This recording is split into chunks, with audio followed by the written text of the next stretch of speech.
সোনাপুৰ থানাৰ অন্তৰ্গত সৰুতাৰী গাঁৱত অৱস্থিত GM কোক উদ্যোগত যোৱা 7 জুন তাৰিখে উদ্যোগটোৰ বহিৰাগত ব্যক্তিৰ আক্ৰমণৰ বলি হৈছিল 13জনকৈ খিলঞ্জীয়া যুৱক। তাৰে ভিতৰত দেৱৰাম ৰংহাং নামৰ যুৱক এজনৰ মৃত্যু হৈছিল। মৃত দেৱৰাম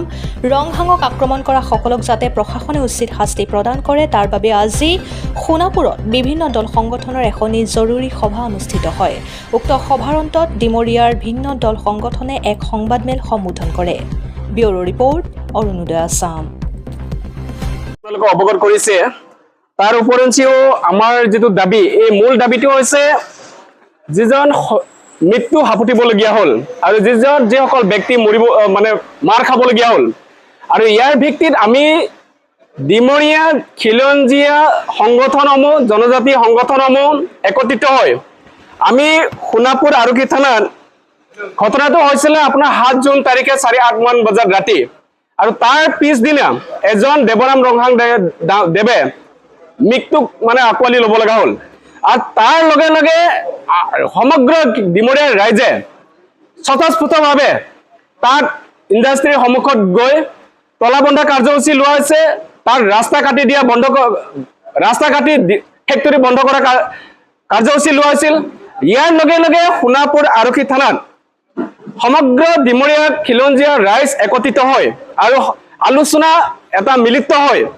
সোনাপুৰ আৰক্ষী থানাত এটা FIR দিয়া হৈছে। সেই FIRটো দিয়াৰ ভিত্তিত এটাই ভিত্তি দিয়া গৈছে যে বণিক গোষ্ঠীয়ে বিগত সময়ছোৱাৰ পৰা অসমৰ বহিৰাগতয়ে জনজাতিৰ ৰাইজক খিলঞ্জীয়া ৰাইজক হত্যা কৰা দেখি আহিছো আৰু এই হত্যা কৰা প্ৰক্ৰিয়াটো আমি 2-3 বছৰৰ পৰা সমান্তৰালকৈ চলি থকা দেখি আহিছো আৰু এটো হৈছে বণিক গোষ্ঠীৰ দপদপনি আৰু বিগত সময়ছোৱাৰ যিসকল ব্যক্তিক হত্যা কৰিলে যিসকলে হত্যা কৰিছিল সেই সকলৰ ওপৰত যিখিনি আইনী ব্যৱস্থা কৰিব লাগিছিল আমি দেখা নাছিলো আৰু আমি যিখিনি ভৰসা কৰিছিলো আইনীভাৱে এই ভৰসাটো আমি বাস্তৱত ৰূপ দেখা নাপালো যাৰ পৰিপ্ৰেক্ষিতত সমগ্ৰ ডিমৰীয়া খিলঞ্জীয়া ৰাইজে এট্ৰচিটি এক্টটো লগাই অনাগত দিনত যাতে বণিক গোষ্ঠীৰ যেটো দপদপনি এই দপদপনিটো ৰোধ কৰাৰ যেটো পন্থা এই পন্থাটোৱে হৈছে এট্ৰচিটি এক্টটো ধাৰা ৰিষ্টাৰ্ট কৰিব লাগে আৰু এই এট্ৰচিটি এক্টটো লাগিব বুলি গোটেই খিলঞ্জীয়া ৰাইজে স্বাক্ষৰ কৰি আমি ইতিমধ্যে সোনাপুৰ আৰক্ষী থানাৰ জৰিয়তে মুখ্যমন্ত্ৰী দেৱক DGP মহোদয়ক ট্ৰাইবেল এফেয়াৰ মিনিষ্টাৰক ADGP ছাৰক DCP ছাৰক গভৰ্ণৰ ছাৰলৈকে আমি এই যেটো FIR কপিটো এট্ৰচিটি এক্টটো লগাবৰ কাৰণে আমি ইনক্লোজ কপি কৰি আমি দিয়া হৈছে আৰু এই দিয়াৰ ফলতো আজি তাৰিখলৈকে এট্ৰচিটি এক্ট লগোৱা নাই যাৰ পৰিপ্ৰেক্ষিতত আমি দেখিছো 4 জনক এৰেষ্ট কৰা হৈছিল ঘটনাৰ দিনাই 2 জনক এৰেষ্ট কৰা হৈছে তাৰ ঘটনা FIR দিয়া লগে লগে আকৌ 2 জনক এৰেষ্ট কৰা হৈছিল আৰু এৰেষ্ট কৰাৰ পিছত যিজন ব্যক্তিক এৰেষ্ট কৰা হৈছিল 2 জনক মানৱ ৰয় আৰু এজন ব্যক্তি আছিল পংকজ বিনাপানী আৰু পংকজ বিনাপানী আৰু মানৱ ৰয় এট্ৰচিটি এক্ট নলগাৰ পৰিপ্ৰেক্ষিততে তেখেতসকলে জামিন পালে আজি তাৰিখত হত্যা কৰিও মুকলি আকাশত দুনিয়াকে ঘূৰা ফুৰা কৰি আছে। এই যেটো এট্ৰচিটি এক্ট নলগাৰ পৰিপ্ৰেক্ষিততে আমি অহা 23 তাৰিখে আমি সমগ্ৰ কাৰ্বি আংলঙৰ গোটেই জাতীয় সংগঠন এই ডিমৰীয়াৰ গোটেই জাতীয় সংগঠন মেঘালয় আমকা উপস্থিত হৈ আমি এই সোনাপুৰ খেলপথাৰৰ সন্মুখৰ পৰা CDC-লৈকে আমি প্ৰতিবাদী সমদল কাৰ্যসূচী লৈছো। এটোৱে মূল কাৰণটো হৈছে এট্ৰচিটি এক্টটো নলগাৰ পৰিপ্ৰেক্ষিতত মুকলি আকাশত যে হত্যা কৰি জীয়াই থাকিব লগা হৈছে মুকলি আকাশত ঘূৰি ফুৰিব পাৰিছে এই ব্যক্তিসকলক যাতে কৰেক্ট কৰিব পাৰে তাৰ কাৰণে এট্ৰচিটি এক্ট লগাব লাগে আৰু মানৱ ৰয় যিজনক এৰেষ্ট কৰি জামিন খল এই মানৱ ৰয়ে যিসকল ব্যক্তি মাৰ খাইছে এই সকলে ষ্টেটমেন্ট দিছে ইতিমধ্যে সোনাপুৰ আৰক্ষী থানাত আৰু আমাৰ মিডিয়া আগতে ষ্টেটমেন্ট দিছে তেখেতসকলে সেই ষ্টেটমেন্টটো হৈছে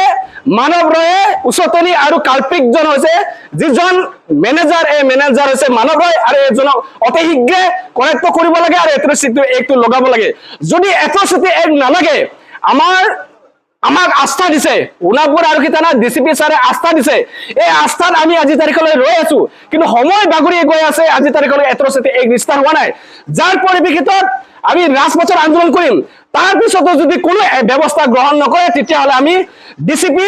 সোণাপুৰ আৰক্ষী থানাৰ ওপৰত এজাহাৰ দিবলৈ বাধ্য হ'ম। এই যিসকল ব্যক্তি যিসকল বিষয়ববীয়া আজি উপস্থিত আছে, সমগ্ৰ মেঘালয় কাৰ্বি এছ'চিয়েশ্যন, সমগ্ৰ কাৰ্বি আংলঙৰ যিখিনি জাতীয় সংগঠন, কাৰ্বি জাতীয় সংগঠন, ডিমৰীয়া যিসকল জাতীয় সংগঠন উপস্থিত আছে, তেখেতসকলৰ আমিবিলাক যিটো মিলিত হয় আজি সভাৰ যিটো সিদ্ধান্ত, এই সিদ্ধান্তটো হৈছে এট্ৰচিটি এক্ট যদি নলগায়, তেখেতসকলক যদি কৰায়ত্বসকলক যদি শাস্তি দিয়াৰ ব্যৱস্থা নকৰে, তেতিয়াহ'লে তেখেতসকলৰ প্ৰশাসনৰ ওপৰতে আমি আইনী ব্যৱস্থা ল'বলৈ আমি সিদ্ধান্ত গ্ৰহণ কৰিছো। আৰক্ষীৰ মাজত গাফিলতি এইকাৰণে গাফিলতি বুলি ক'ব বিচাৰো, যিসকল ব্যক্তি মাৰ্ডাৰ কৰি জামিন হ'ল, সেই জামিন তাৰমানে কি কাৰণে জামিন পাবলগীয়া হ'ল, তাৰমানে আমি জনজাতি সহজ সৰল ৰাইজ, আৰু এই সহজ সৰল ৰাইজবিলাক কেনেকুৱা ধাৰা লগাব লাগে, কেনেকা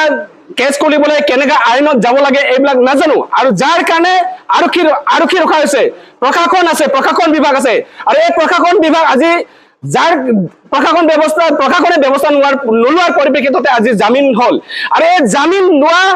এজন ডিমৰীয়া এজন ব্যক্তি আছে, যিজনে জামিনৰ কাৰণে লাগি আছে। তেখেতক আজিৰ সভাৰ জৰিয়তে, আজিৰ সংবাদ মাধ্যমৰ জৰিয়তে সকীয়াই দিছো, তেখেতক বিগত সময়ছোৱাতো আমি বিভিন্ন কাল্পনিকক জামিন কৰাৰ ব্যৱস্থা